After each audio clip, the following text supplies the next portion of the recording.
संत तुकाराम महाराज सदेह वैकुंठाला कसे गेले, अंगावर काटा आणणारे सत्य. संत तुकाराम महाराज हे महाराष्ट्रातील एक महान संत होते, ज्यांचे जीवन संपूर्णपणे विठ्ठल भक्तीला समर्पित होते. संसारातील अनेक दुःखे पचवून त्यांनी भौतिक सुखांचा त्याग केला आणि परमेश्वराच्या भक्तीत स्वतःला झोकून दिले. त्यांच्या कीर्तनामुळे तत्कालीन समाजात मोठी जागृती निर्माण झाली आणि हजारो लोक त्यांच्या विचारांशी जोडले गेले. समाजातील वाईट प्रवृत्तींवर त्यांनी आपल्या अभंगातून कठोर प्रहार केले, ज्यामुळे अनेक विरोधकही निर्माण झाले. तरीही त्यांनी आपला भक्तीचा मार्ग कधीही सोडला नाही आणि विठ्ठलाच्या नामातच आपले सर्वस्व मानले. वैकुंठाला जाण्यापूर्वी काही दिवस आधीच तुकाराम महाराजांना आपल्या अंतिम प्रवासाची चाहूल लागली होती. त्यांनी आपली पत्नी जिजाबाईंना आपल्यासोबत वैकुंठाला येण्यास सांगितले, परंतु त्यांनी संसाराच्या ओढीमुळे आणि घरकामामुळे नकार दिला. त्यानंतर महाराजांनी आपल्या सर्व सगे सोयऱ्यांना आणि ग्रामस्थांना निरोप देण्यासाठी इंद्रायणी नदीच्या काठी बोलावून घेतले. यावेळी सर्व लोकांच्या मनात एक अनामिक हुरहुर आणि आश्चर्य दाटून आले होते. सर्वांना वाटत होते की महाराज फक्त नेहमीप्रमाणे कीर्तन करण्यासाठी नदीकाठी जमले आहेत. इंद्रायणी नदीच्या काठी जमलेल्या अलोट गर्दीसमोर तुकाराम महाराजांनी आपल्या आयुष्यातील शेवटचे कीर्तन सुरू केले. या कीर्तनात त्यांच्या वाणीत एक विलक्षण तेज आणि ईश्वरी शक्तीचा साक्षात्कार सर्वांना जाणवत होता. त्यांनी उपस्थित लोकांना भक्तीचा, प्रेमाचा आणि समानतेचा अंतिम संदेश देत जीवन जगण्याचे सार समजावून सांगितले.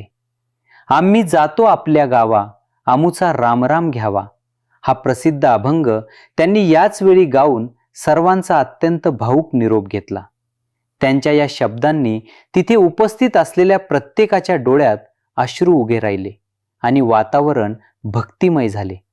कीर्तन रंगात आले असतानाच अचानक आकाशात एक दिव्य आणि लखलखी प्रकाश वेगाने पसरू लागला.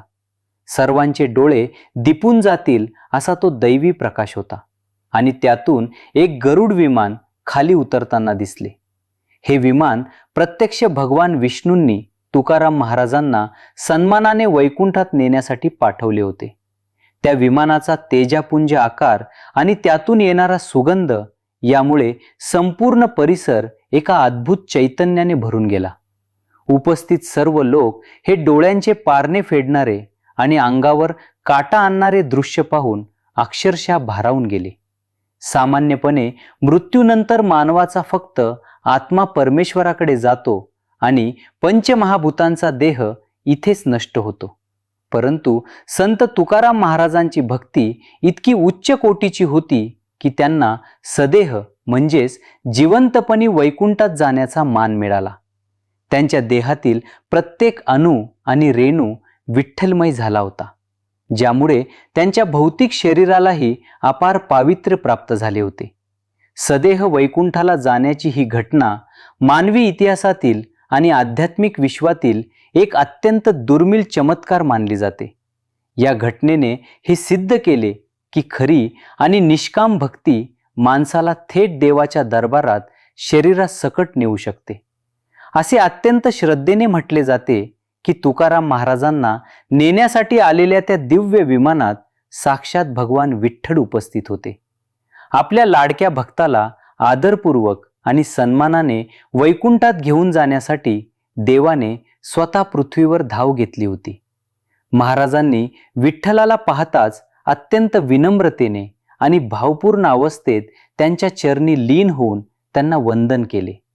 देवानेही आपल्या भक्ताला प्रेमाने जवळ घेतले आणि त्यांना वैकुंठ गमनासाठी विमानात आरूढ होण्याची विनंती केली. हा देव आणि भक्ताच्या अथांग प्रेमाचा एक असा क्षण होता जो शब्दात वर्णन करणे केवळ अशक्य आहे. तुकाराम महाराज विमानात बसताना पाहून नदीकाठी जमलेल्या सर्व लोकांच्या काळजाचा ठोकाच चुकला. आपले लाडके संत आपल्याला कायमचे सोडून जात आहेत या कल्पनेने प्रत्येकाचा कंठ दाटून आला आणि हुंदके फुटले.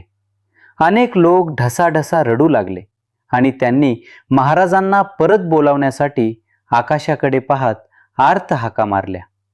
मात्र सर्वांना हेही माहीत होते की महाराजांना आता सर्वोच्च अशी ईश्वरी प्राप्ती झाली असून ते भगवंताच्या दरबारात चालले आहेत.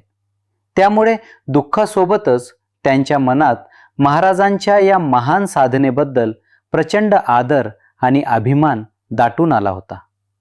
तुकाराम महाराज विमानात विराजमान झाल्यानंतर ते विमान हळूहळू आकाशाच्या दिशेने वर झेपावू लागले.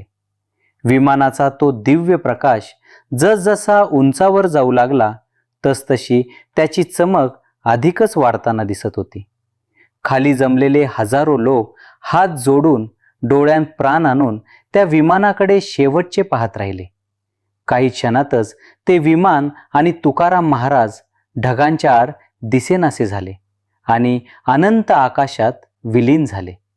मागे फक्त एक अद्भुत शांतता, भक्तीचा दरवळणारा सुगंध आणि तुकोबांच्या पवित्र आठवणी शिल्लक राहिल्या. महाराज वैकुंठाला गेल्यानंतर त्यांनी स्वतःचे टाळ आणि घोंगडी आकाशातून खाली भक्तांसाठी प्रसाद म्हणून टाकल्याची आख्यायिका आहे.